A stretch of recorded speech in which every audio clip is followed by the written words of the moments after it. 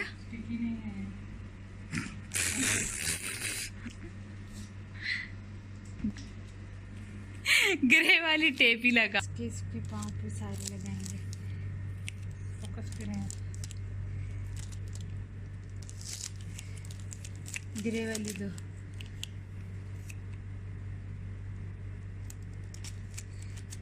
अभी भी ना लगा तो जा।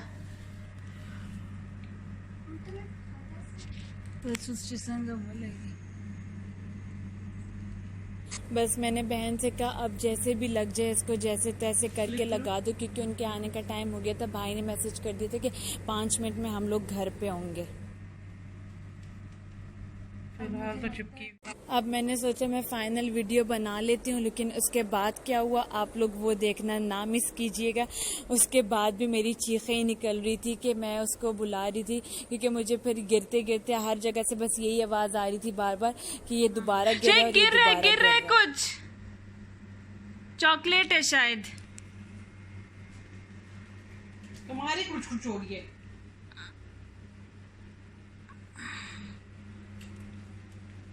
बस मैंने हैप्पी इसलिए लिखा था कि हम लोग हैप्पी थे, तो मेरे पास पूरा वेलकम वाला वो सब मौजूद नहीं था, मेरे पास सिर्फ हैप्पी अवेलेबल था। शेख गया, बालू गया, बालू गया। हम लोग बहुत ज़्यादा एक्साइटेड और हैप्पी थे, तो मैंने कहा वो इसको कवर अप कर ले तो ये भी काफ़ी है। शेख फिर उसके बाद ये जी सामान खुल रहा है, क्योंकि मुझे लगता है पाकिस्तान से जो भी आता है वो फिर सब्र नहीं करता और सामान के लिए और एक्साइटेड हो जाता है। तो बस फिर सामान खोलते खोलते ये बच्चा एक्साइटेड हो रहा था और वो सारे चॉकलेट्स उसने छीन छून के उसने निकाल लिए और खाना शुरू हो गया था। और फिर उसके बाद मैंने आप लोग के साथ सारा कुछ तो शेयर नहीं किया, जो मेरे लिए पाकिस्तान में है वो मैं अपनी आगे आने वाली वीडियोस में शेयर कर लूँगी। लेकिन मेरे लिए पाकिस्तान से एक स्पेशल गिफ्ट आया था, वो मैंने आप लोग के साथ इस वीडियो में शेयर किया। मैं उनको बहुत ज़्यादा थैंक यू कहूँगी कि उन्होंने स्पेशली इतनी मतलब जद्दोजहद करके और मतलब सामान पहुँचाया और उन्होंने स्पेशल मेरे लिए गिफ्ट भेजा, तो उसके लिए बहुत ज़्यादा थैंक यू सो मच।